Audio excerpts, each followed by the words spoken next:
I am Marie Shanley, also known as Mxiety, today here at PAX East virtually to be leading the panel Disability, the Plot Device. The goal of this panel is not to create a space where you think you walked away and you're like, oh, I know everything about disability now. In fact, that's actually the opposite of what we're trying to do. It's a common misconception of the disabled community that there's like a one-size-fits-all solution or something like that. And so it's no surprise that many people struggle to conceptualize disabled people to include in their imaginary gaming spaces. And basically, because of the lack of representation, that becomes even harder to do as it's all kind of concepts instead of something concrete. So we hope that by sharing our experiences here, we can give you both an idea of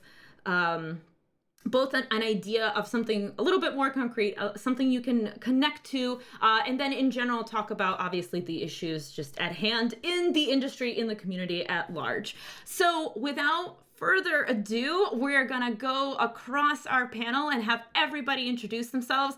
I just realized I didn't describe myself. So hi, you're looking at, we're not, my name is Marie Shanley. I have curly hair, I have a mint headset on, lot of energy probably exuding through the camera, so in advance I do not apologize for that. I'm gonna hop right over to Krev, if you could give us a start off in terms of the hearing from the panel.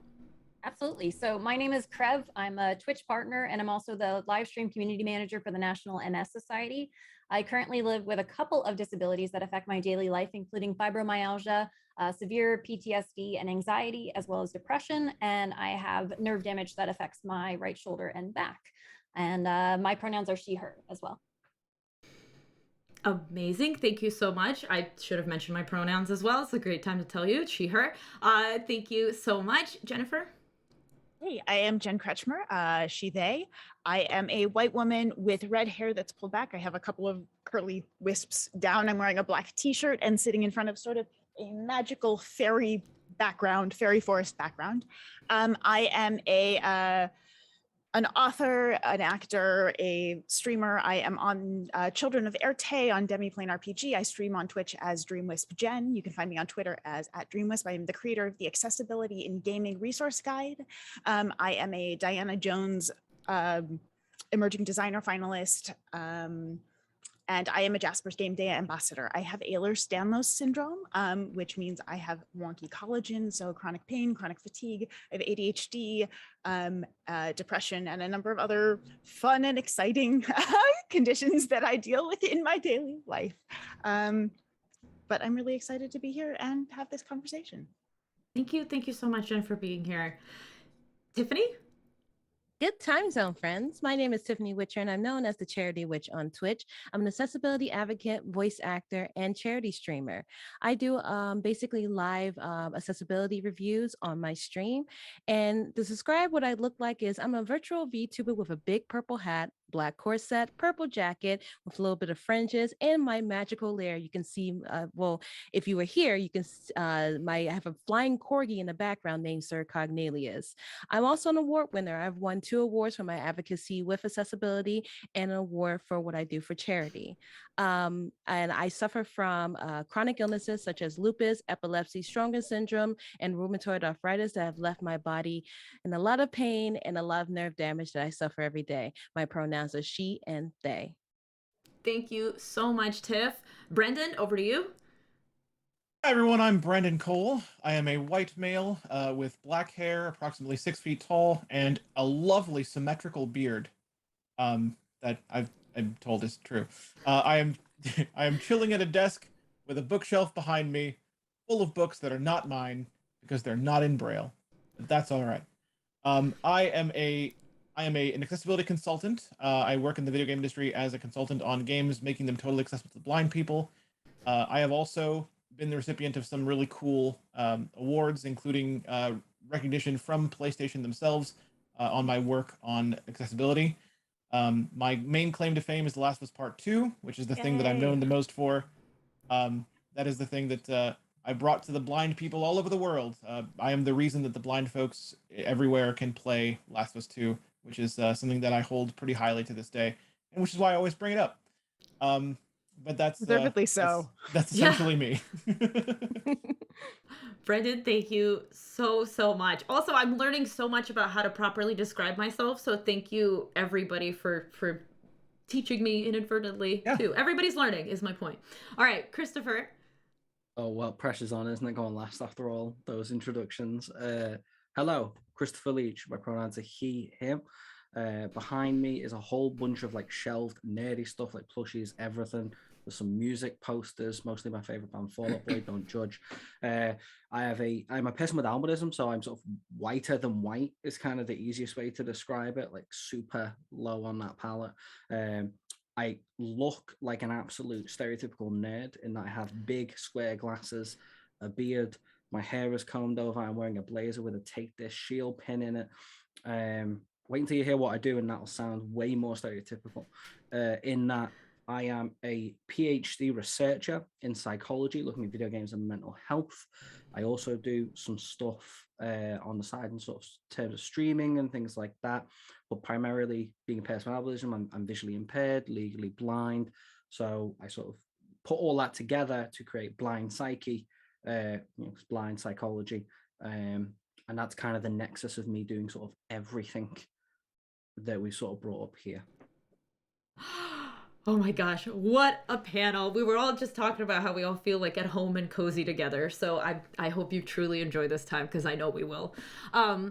So for question 1, we kind of want to dive in twofold. Originally our first question is, have you ever seen yourself represented in a game? But knowing that might be a short answer, we also wanted to expand upon, just in general, we want to take this opportunity to talk about what is diversity, both the actual, correct term definition of it, and in general, what it means to all of us. So, Krev, do you think you can get us started on that? Yeah, absolutely. So with disability, I have a very, I guess, simplistic look of it. It's anything that is either a body or mind impairment that it kind of changes how we do things in our lives, whether that's, our daily activities or just kind of really just interacting with the world around us. And did you want me to jump right into the kind of representation as well? Yeah, absolutely. Whatever order you want to do it in. Yeah. Sounds good. So I would say it's a bit of a two-part kind of question for me. I want to say yes and no. So yes, on the mental health aspect, one of my favorite games of all times goes very deeply into mental health and kind of PTSD and grief. And that's Final Fantasy VII. I saw myself a lot in the character Cloud Strife. He just is really, you see the transformation of his character throughout the entire game, but that is the only time I've ever seen any part of my disabilities in a video game. I've never seen chronic pain, really. I've never seen fibromyalgia. I've never seen chronic fatigue. I've never seen any of those other conditions that I currently deal with. But on the mental health side, absolutely, I would say that's a great representation of that game. And I really, really think that that's a great way to kind of look at it. If you're seeing this now or hearing this now, you may have already heard Krev's voice talk about this even further yesterday at the Final Fantasy VII panel. So that's where that's come from. Final Fantasy VII panel? Oh, I'm so jealous. That's awesome. Well, Chris, since you started talking, keep going. Okay, yeah. I also forgot to point out that I have white hair. That's like my big person with albinism selling point. So we're all learning. We're all getting there. What was the question? Okay, have I ever been represented in a game? Honestly, no. Like you occasionally get a character maybe with white hair, like thinking The Witcher, maybe like Dante, Devil May Cry, but it's not quite there. I'm gonna get straight into it, right? In previous iterations of Animal Crossings, I could have white hair, but Nintendo, tell me why. Sorry. Why I can't have white hair in Animal Crossing New Horizons. I can have any other color under the sun, but not white. It really frustrates me because I don't have gray hair. There we go. I said it. We've started. The gauntlet has been thrown.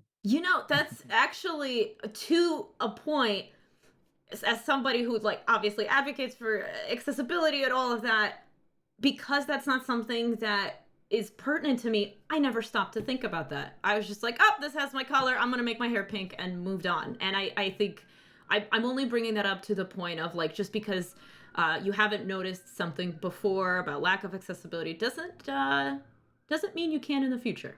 So with And that that, goes, oh, it sorry. goes for devices as well. It Yeah. goes for, Yeah. you know, hearing aids. It Yeah. goes for canes, crutches, prosthetics. There's so many different ways people might want to customize their characters and their avatars to look like themselves. And those things are often just completely ignored. Yeah.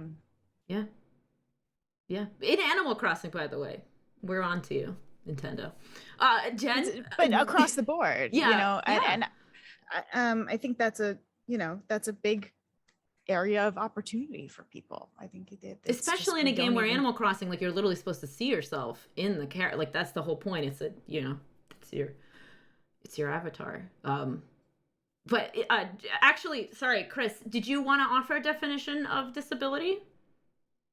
So I think this gets into the real nuts and bolts of it. All right, I think like the lexicon is very challenging. I always kind of say that English is a really bad language at trying to describe this type of thing, and it's actually from hearing things from some of the wonderful people on this panel here that changed my perspective on it ever so slightly. But I would always say I'm largely a person with albinism. I kind of use person identity first interchangeably, but for me, like even like the word disability, it's like you're dissing my ability.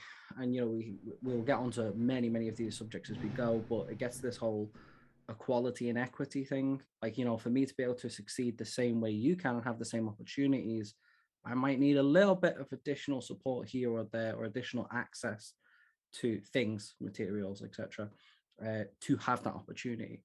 And I just don't think we have enough lexicon, partly because, let's be honest, anyone who is not disabled can't be bothered to try and help develop it with people who are disabled, hence this panel. If you're wondering why this panel is digital, well, you're in the right place. Buckle up, because we're going to explain it.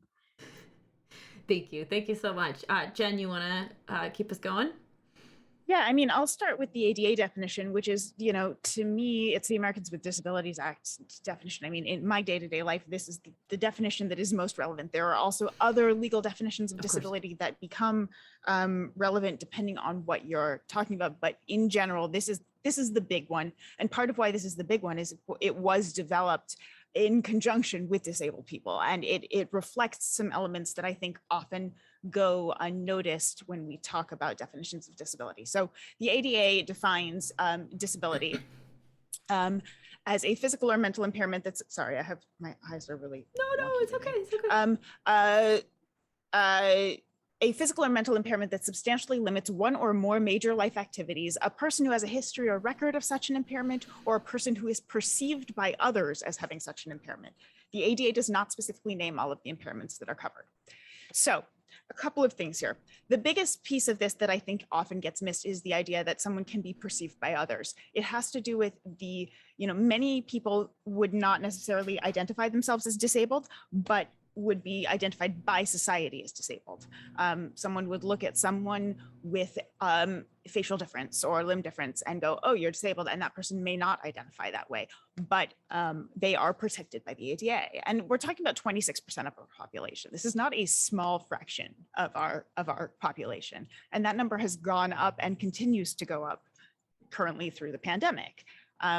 So, you know, disability is a fluid thing. You know, you can move in and out of it.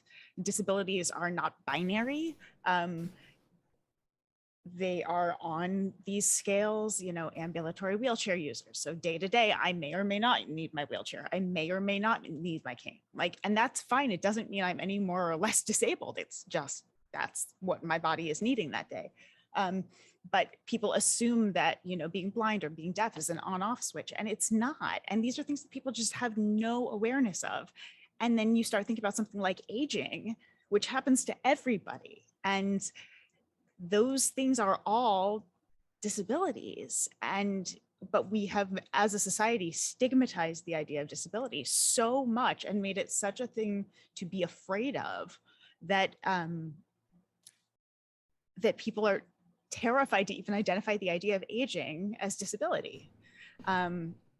So for me, I think I use identity first language. I say I am a disabled person. I am disabled. I don't use person first language. I am not a person with a disability, because I shouldn't have to make you see me as a person first. Like, that should be an assumption. Ooh. And also, it's all sorts of linguistic gymnastics that I think are kind of absurd for me. And, you know, but again, the disabled community isn't a monolith. Everybody has their own Heck yeah. feelings and experiences of this. But in terms of seeing myself in games, not really much. I mean, I guess Barbara Gordon can be. If I get Oracle, sometimes that's decent representation. She's also one of the only characters that's ever depicted, like one of the only wheelchair users that's ever depicted as attractive and as a viable romantic partner for someone. Like, she's one of the only characters who's ever gotten more popular as she became disabled.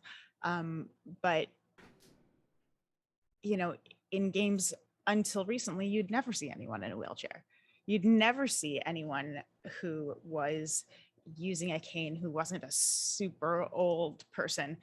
You know, all of our devices were used as signifiers of horror, you know, asylums and, you know, the lone creaking dust covered wheelchair. You know, that should be a thing that you're afraid of. And what that does to our real lives is so upsetting and harmful.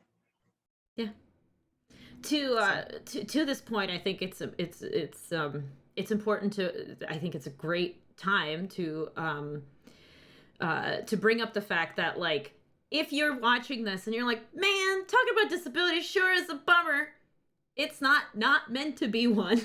Things aren't in a great place. They're not. So you're gonna hear us talk about embracing certain aspects of it, and you're gonna hear us talking about, like, hey, let's fix stuff. In fact, all of us wouldn't be here if all of us didn't want to fix stuff and make it better and actively be working towards that. So want to quickly throw that out there. I think Chris will elaborate on that also later. But we're going to go over to Tiffany. Just a reminder, the question was, what is disability? Kind of your own definition of it. And have you ever seen yourself represented in games, in any game? Okay, so to me it's I guess the best short term of saying is a physical or mental physical and mental condition that can limit your day-to-day life. That's what I like to say. I don't like the term like limits your day-to-day life. It can limit your day-to-day life because, you know, just because we suffer from disability doesn't mean we still can't have a day-to-day life. As for representation, I've seen, I suffer from a lot of chronic illnesses. Not necessarily, he technically is a video game character, but they did a show with his prequel in it, which is a video game TV show. It's called Arcane. There's a character named Victor, and he's smart and he's all these things, but he's suffering from a disease that limits him a lot. But he doesn't let that stop him. Like, he really pushes forward to make this dream of like making this machine come to life. But there are times where he's like, stop babying me and stop doing that. And I felt that, you know, and I'm just like, he's like, I can do this, stop it. Like, and I 100% felt that character, especially like, you know, him dealing with like being sick a lot. And that's like the best representation to me I've seen, even though it's in the TV show, but it is based off a video game and everything like that. He's in the game, he's just not the same person. So yeah, that's my answer for that. Yeah. Beautiful. Look at you, you're helping get us time back. Brendan, last but never ever least. Wow, okay. So my definition of, I mean, I don't know how you could top the ADA definition really, but I guess what I'll say is my definition of disability is that it changes. Disability is a condition that doesn't necessarily change what we are capable of achieving. It just changes how we achieve it. Boom. So as for representation, have there been blind people in games? Absolutely. Have any of them been represented accurately? I don't think so. I don't think that's ever happened. Not once. And there are rants I could go on here. I will resist. You don't have to. I just want to put that out there. You don't have to. Well, Okay, then there's a game. There's a game that exists out there. It is called Perception. It is made by the Deep End Games, and some of the people that worked on it worked on BioShock previously to this game. Okay. And this game is about a blind girl, totally blind, and she basically navigates by using her cane, which in itself wouldn't be a problem except for two things. Number one, the game is not accessible to blind people. Oh. Blind Wow. people can't play a game with a Oh. blind protagonist. Oh my god. I literally just face palmed like my days. So number two, though, it actually gets worse. It actually gets worse. So because the use of the cane is the game mechanic, like that's how the game works. You tap the cane. And by the way, it doesn't actually work this way, guys. Just so you know, listeners out there, it does not work this way. So you tap the cane, and then you get a visual of what's around you. You have no visual until you tap. Then once you tap, you get the visual. It's like the sound waves are creating the visual or something. I don't know. Anyway, Oh, no. It's the But- Daredevil thing of the I was just magical- about to Daredevil say thing. Daredevil. you get the magical vision that's yes. uh But it's like, but get this. So because this is the game mechanic, they start the game by training you how to use it. Of How do they course. do that? They do that by showing you as a kid, like learning how to use a cane, except they have the character Oh god, the hit cringe. a coffee cup with her cane. Oh god, the cringe. That would never, Why would ever you? happen. Who would do that? Ever. This is painful. What? Mhm. What? And Who is it? You know, this reminds me of when people bring up like, oh, it's not for you. You know, the whole accessibility art. Well, it's not for you. Like the games that are really hard, they're just not for you. Who is this for? Who is this for? well, I'll tell you, it's actually, a I can answer disability that question. simulation. I can It's a answer that question. simulation. Yeah, the thing. Not the even an thing is, accurate one. No. It is. No. It is No. a game. It is a game that does not even strive to accurately portray blindness. It is a game that uses blindness as a cool new mechanic Yeah. for those who want a new mechanic in a horror game. It's a horror game, by the way. Oh, of course course. it is. Of Yeah. course. I could have put money on that. Because the thing is, so just a quick thing about like disability simulations, like where they have you use a wheelchair for like 3 hours, or they blindfold you for an afternoon, and they're like, now you have the lived experience of having a disability. The difference between that experience and ours is leaps and bounds. There is no way to even begin to grasp the experience by suddenly having that experience for just a couple of hours, where at any point you can, exit it, where you're not actually having to encounter systemic bias, ableism, like any of that. So to then go do it and have it be like your fun, and just there's so much that's wrong about it, and to gamify it is just Gross. It's almost like it's being used as a plot device. Oh, she said the title. She said the title. Full credits. Wall. Said the title. Credits. It's over. Brendan, I'm sorry.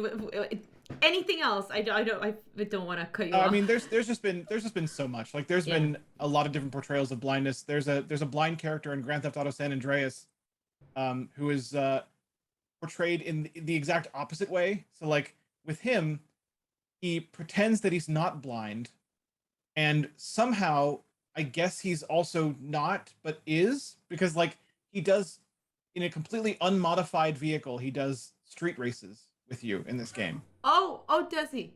Oh, okay. And then That he's like, sounds safe. just so you know, I'm blind. So it's ridiculous. It's an utterly ridiculous portrayal. Like, I understand that, like, I want to be able to do the same things a sighted person could do too, but the simple fact is we can't, not in the same way. Like transportation, not in the same way. Can I drive a car on the same level as someone else? No. It's overdoing it. It's the superhuman version of blindness, and I don't like that either. Oh, I feel like, okay, so because of where we're going, I kind of feel like the right question for us to dive into next is, so how do we fix that? How do we get good disabled characters in games and representation in a meaningful way? How do we do Hello. that? There's 6 people in this room. We yeah, could you give us a call. Yeah, we'd be glad to help. Hire us. That's how you Bring do on it. That is disabled. the answer. bring on disabled writers, bring on disabled designers, bring on consultants, work with people who have the lived experience, bring in multiple people who have the lived experience, because one person is not it. And make sure that you're bringing on people who actually, know what they're talking about and have done the homework. And bring them in early and keep them there throughout the process, because academics, as well as, I just want to put that out there, we need the academic side, as well as, like, it was really well done, right, in Senua's Sacrifice, right, because you had the psychology professor as well as people who actually live through and have know what psychosis is like, and the combined experience is what ended up making that game so amazing and powerful in terms of representation. So I don't mean to oversimplify, but are you telling me all I have to do is just like hire people who know what they're talking about to help me make my game? No, that's not it, because it also is, you've got to do the work of building in disabled models into your character design. Oh, that's so hard. Putting accessories in and making disabled people part of the world, rather than just these like unicorns that show up, or who their disability, it's called narrative prosthesis, when you are talking about someone's disability being a manifestation of their character, like it's existing to further the blind wise person. Yeah, or trope. Specifically, like it's a thing that they need so that they can grow, that kind of thing.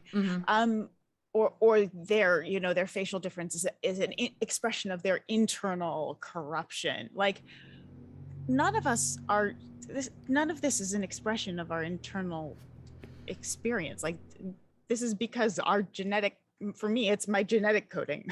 It was this. It wasn't because of something I did or something I said, or something I needed to learn. You didn't choose Renegade instead of Paragon.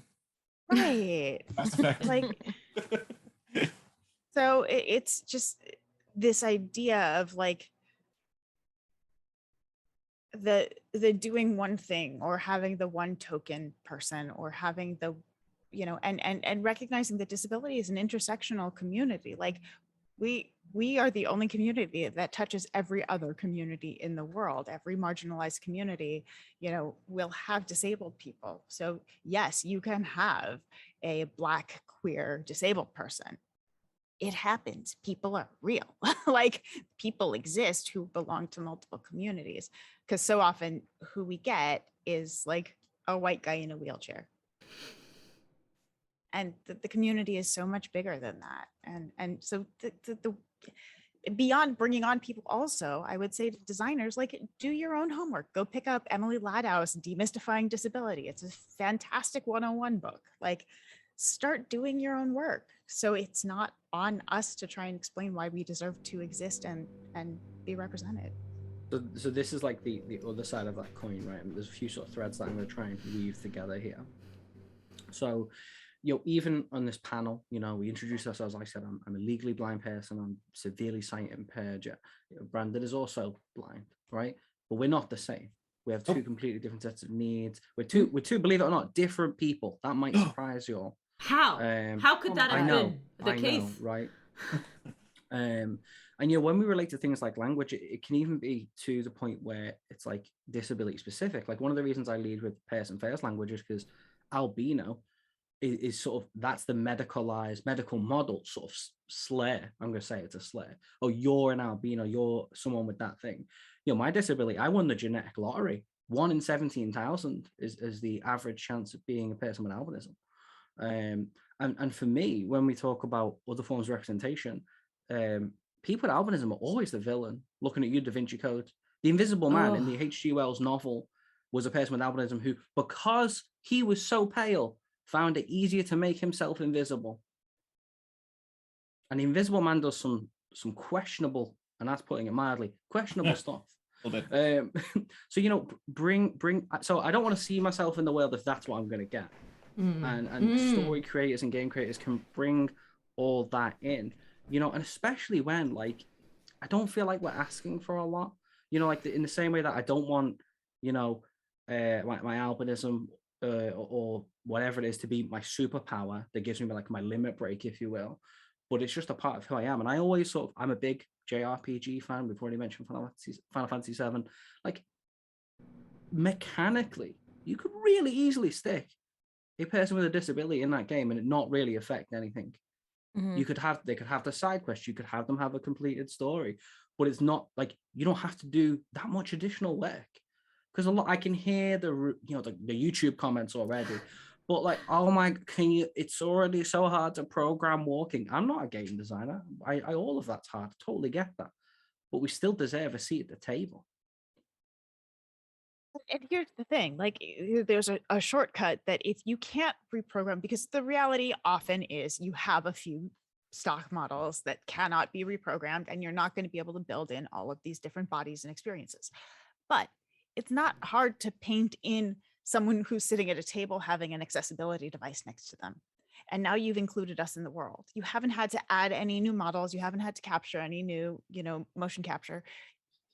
You're using what you have, but you've just made sure that these things exist in the universe. Yeah, we don't have to be the main character. Just let us Mm-mm. be there in general. Just include, you look at the world and it's not two types of people, right? So let's have all kinds of people. Yeah, the blind don't need superpowers. It's okay.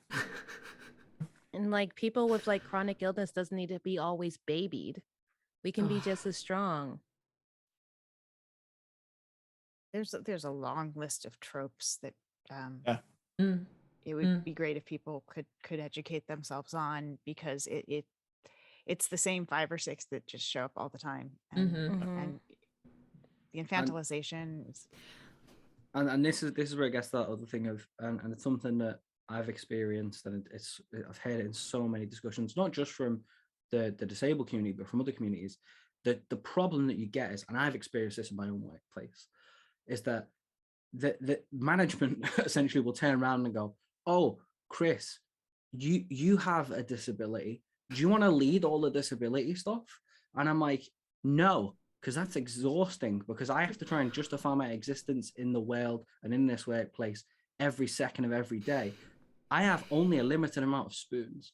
And I am perhaps guilty of being someone that is so impassioned that I do take on a lot of those projects, because I do believe that change is possible and you need to be in those systems, particularly in academia. I think we're on the precipice of having some really exciting diversity from people coming through. The amount of colleagues that I'm doing, my PhD with, from such varied backgrounds, it's so exciting. We're on that point. We're getting there. It's a few years away, but we're getting there. But it's so tiresome to then always be relied on to be that source of knowledge, to be the poster person for disability, for your event month, it's social media promo. Like, you'll know what I'm getting at. Yeah. And then the other part of that is I talked to Chris, we're good. And Jen kind of touched upon this as well. Oh, I talked to Chris, we're good. We're that's good. He told us it's cool.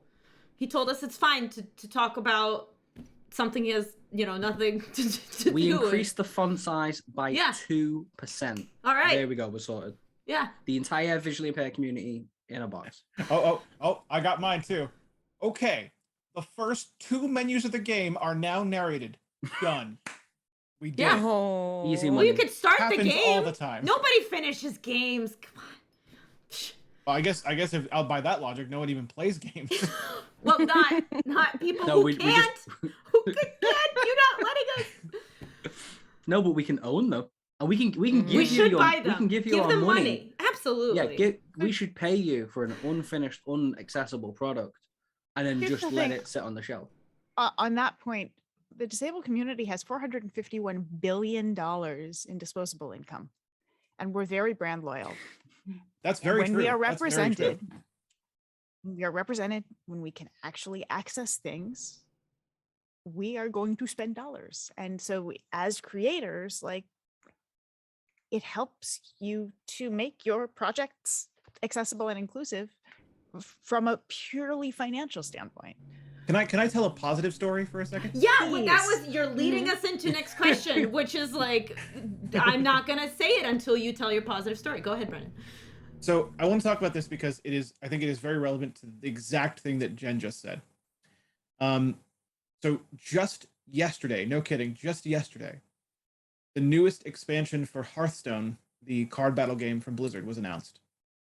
And um, last year on August 6th, I remember it because it was my stream anniversary that day. The Hearthstone Access mod was released, allowing the totally blind to play Hearthstone fully accessibly. Just less than a year later, keep in mind, this is less than a year later, so that's why I mentioned it was in August last year. Less than a year later, yesterday, the expansion gets announced, and they have an audio described version of the trailer for the expansion. Okay. Because That's amazing. even though they didn't make the code, Blizzard themselves did not make the code that makes the game accessible to the blind. It was done by a third party. It's a mod. But even though they didn't make it, they're still embracing us now that we're here. Mhm. I've talked to Blizzard employees who are just delighted, just so happy that we're here and so happy that we can play the game. I've talked to even like, well-known Hearthstone streamers and content creators. They're glad to have us too. Like, it's a great feeling, and I think it's a good example of that brand loyalty too, because this, acts like, audio describing a trailer, even though you didn't make the accessibility yourselves, welcoming us in that way. I promise you, they sold some more expansions that day than they would have if it wasn't there. I promise you they did. Of course. So it's good times. It's good times. Good times to be a Hearthstone fan. That's amazing. I mean, but once you start and you see the money coming in, then you go back to your boss and you go, "See money," and then boss goes, "Oh, See. I like money." Ooh. It's great. It's very simple 1-to-1. So that brings us kind of into our next point, which is, have you found? We kind of touched upon this already, but like, have you found disability tropes in games? Hold on, that's not the yes. end of the question. That's not the end of the question. Have you found disability tropes in games empowering ever? Do you have any examples if you have? And do you remember a moment where you're like, whoa, I am represented, and it's like so great, and this just feels like I feel like I belong in this space just like everybody else, and that's amazing. And we could talk, I want to also be clear here, we're talking about any gaming space, so TTRPG campaigns and video games and card games, name them all. Let's go. Who hasn't started us off yet? Brendan, I'm gonna have you start us. Well, my answer is going to be pretty short. Because no, honestly, the honest truth is I haven't experienced that yet. I hope to one day, but as of right now, I have to say that I have not experienced feeling empowered about a game where I am represented in some way. It just has not happened. What else can I say? I hope it does. I would love to help that happen, but it hasn't happened yet. Call Brandon. Or Yeah, tweet that's right. him. That's right. Or just tweet him. Right. You don't need to I'm pretty call. easy to find. I don't think anybody is gonna call anybody now, so just tweet at him. Tiff. I mean, like, my example of a positive was from a TV show. So I haven't seen, like, I've always seen the chronic illness person like as a burden or someone to constantly watch over or be babied. And I don't think I've seen that, even though I can do day-to-day things. Yes, I do have bad days, but like I can still perform wrestling moves against my husband. So like Nice. there's nothing there. I mean, I don't know. I haven't really seen someone who's very ill push past that and like be represented positively. Unless it's like, you're sick. Here's a superhuman serum to make you better. Right. Right. Like that's the only thing I've narrative. yeah. You have to Cure- the fix cure the trope. disability. Right. You have to that's fix one of it. the tropes. Yeah. Yeah, no, The big tropes. that's the only thing I've seen when they're like trying to make like a chronic illness positive is like, here's a miracle drug. Like, no, that's not how it works, but okay. That's cute. Nice try next time. Yeah, maybe next time. And that's because that comes straight out of the medical model of disability. If it's a problem to be solved, which, spoiler, it's not. My I know, the plot existence? device. Yeah. The plot. Oh, Um, 2 times we named the title. Woo! Oh, credits again? Man, we're breaking the That fourth was wall all all over the place. that was all post-credits scene. We're a Marvel. Oh, We're in wow. the MCU Wow. now. So this is Yeah. so now it's the second post. Hang on, let me get my Got it. shawarma. I mean, like, and one thing I do want to say, like, even like with my example, there was a time where he was like, I want to fix myself. I want to walk and stuff like that. And like, I get that. And that was when I stopped having that relationship with it. I was like, well, this is where it ends right now, isn't it? You want to fix yourself. Oh boy, here we go. But yeah, no, there's none that I can really think of off the top of my head. And it really sucks Yeah. to say that. Could one It does. make the argument though, and I don't know about the case that you're talking about, but could one make the argument that like I kind of like seeing characters go through that journey of like, oh, I have to be like everybody else, I have to fix this, and then coming to the place against that stigma of being like, wait, no, I don't. Like I like seeing that. I think it really depends on the character, and I think it depends How on it's their done. disability, and I think it Yeah. depends on the world that they're living in, because in a lot of these fantasy worlds, there's this false impression that they try and give that they are post real world biases.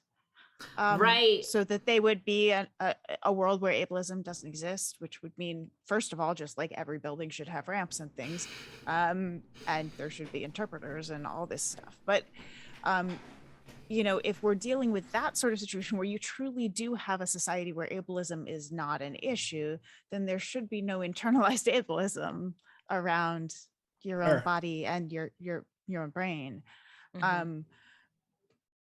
But like, because again, when we're talking about like the medical model, just to clarify for everyone, the medical model of disability is the idea that there is sort of a default normal, quote unquote, body that is the right body and brain. It is the way that all bodies and brain should be. Now, we all know that every body and brain is different. Yeah. Mhm.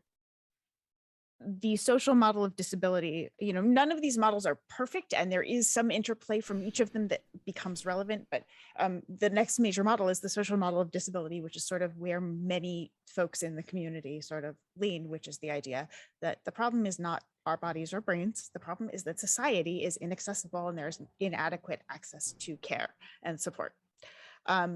So, you know, when you're trying to lean on a social model of disability, when you get to a society that really doesn't have ableism because there's equal access for everyone, then it becomes a question of whether or not disability even exists as a concept. But this is like very high order philosophical We love it. I love it. stuff. Yeah. Sorry, I totally went on a tangent there, but It's all good. but I think there's some really good stuff happening. I've been consulting with Skybound Games on The Walking Dead, among other things, and I'm very excited. We have the Clementine graphic novel coming out in June, and we had there were 3 consultants on that book, including me. And I really do think that that character is going to be incredibly empowering for folks on a few different levels. And I really think we've kicked off a lot of really interesting discussions there. So that's very exciting to me. I am very, I'm thrilled. I get chills and feel emotional every time I open a D&D book and see that they have built accessibility in because of the pushback I got when I built it into my adventure that I wrote. I got a month and a half straight of nonstop harassment. And now it has become something that is just part of the world. There are disabled characters all throughout the most recent books, all have disabled characters. Accessibility, you know, Strixhaven had teleportation circles and you know, stairs that would turn into ramps or escalators and adjust for size, because you're thinking about, you have characters who are like enormous and 12 feet tall, and you also have, you know, gnomes and halflings who are 3 feet or less, and they all need to use the same sets of stairs. How do you make that accessible? And so, you know, to see those things happening is amazing. To see descriptions about how to make your game space accessible and take into consideration things like sensory considerations. That's spectacular. So those are things that I do think are making me more optimistic. The Fate Accessibility Toolkit, which is an amazing book that Evil Hat put out about adding disability and disabled characters into it's specifically for Fate, but it really applies to all sorts of tabletop games. And I think they had 16 different disabled authors. Also Hunasun, who is a Nebula, and oh my gosh, why am I blanking on her other? She's won a Nebula and a Hugo Award, and she just did a Radio Lab. There was a Radio Lab episode about her, and she's deafblind. Brilliant author, led the charge on that book. So, seeing disabled creators starting to really have opportunities to take the lead on these things, and have those conversations and create characters that we feel are representing us or are giving us what we wish we could have had to represent us. That to me is really powerful. Just normalizing ourselves in these worlds. Thank you, Jen. Now I'm just gonna. I was gonna toss it to you, so go.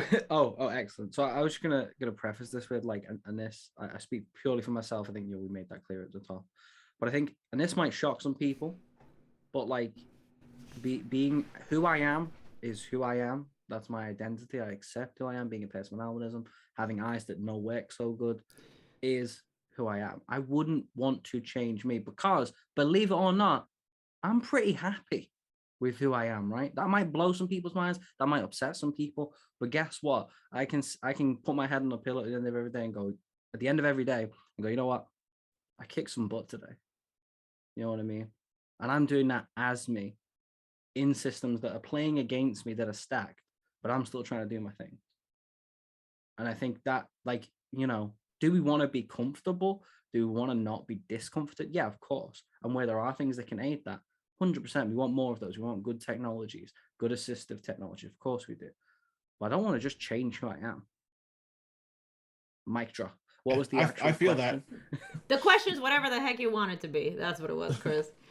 Chris, that makes me think of Stella Young's TED Talk, which if everyone watching, take 8 minutes and go watch Stella Young's TED Talk on YouTube. It's called I Am Not Your Inspiration, Thank You Very Much.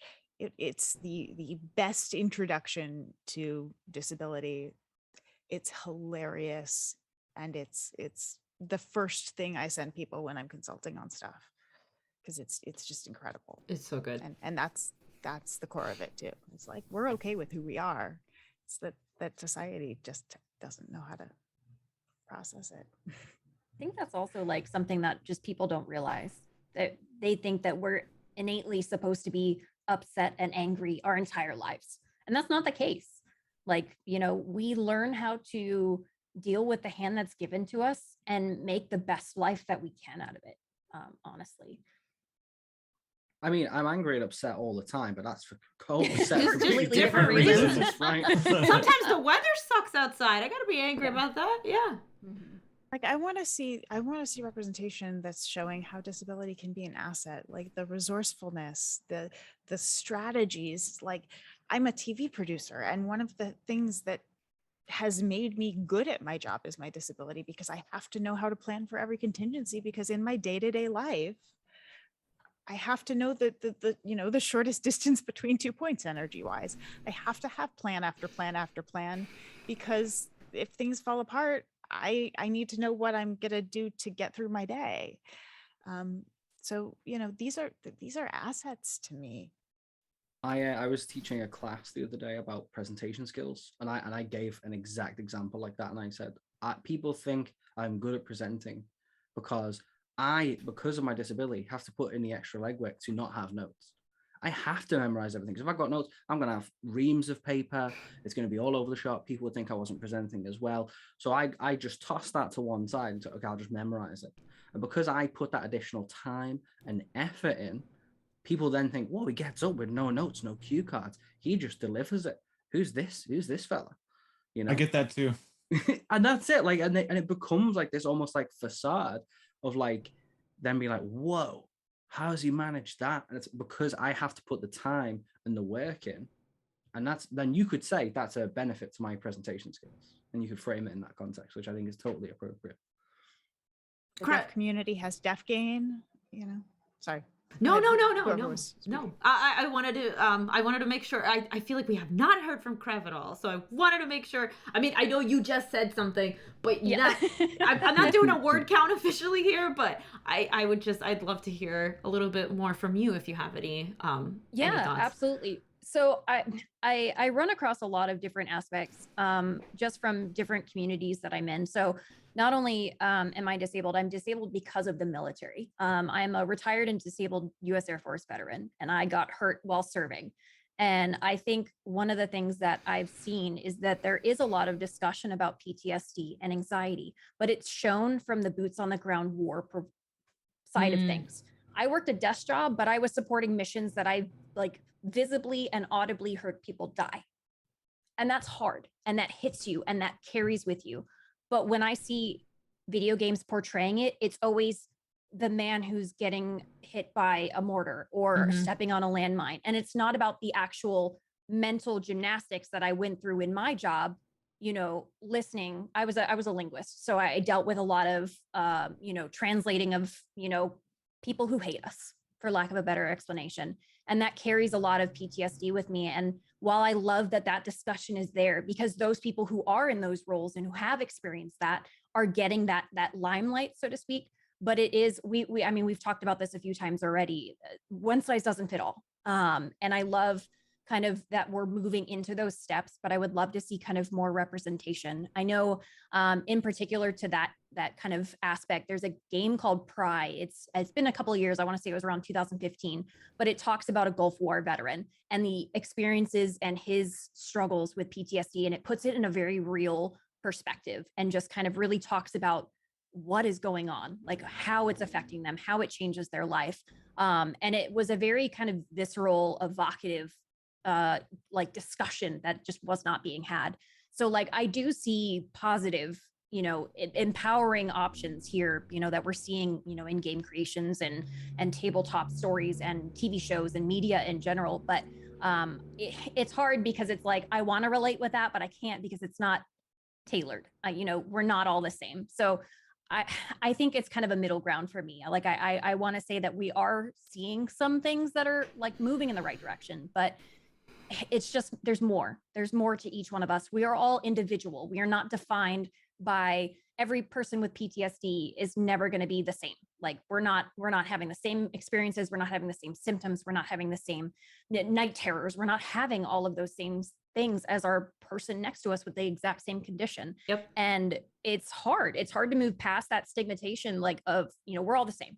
Oh, you're blind, you must be, same exact line from this person or that person, or you're in a wheelchair, so you must have the exact, you must be paralyzed from the legs down. Thinks you're paralyzed. It's hard. Yeah. And it's so difficult to see. Like when I've gotten it in so many other different aspects. I use assistive devices for conventions and places where I have to use my legs for longer periods of time. Like I used to have to work a job where my desk from my car was a half mile.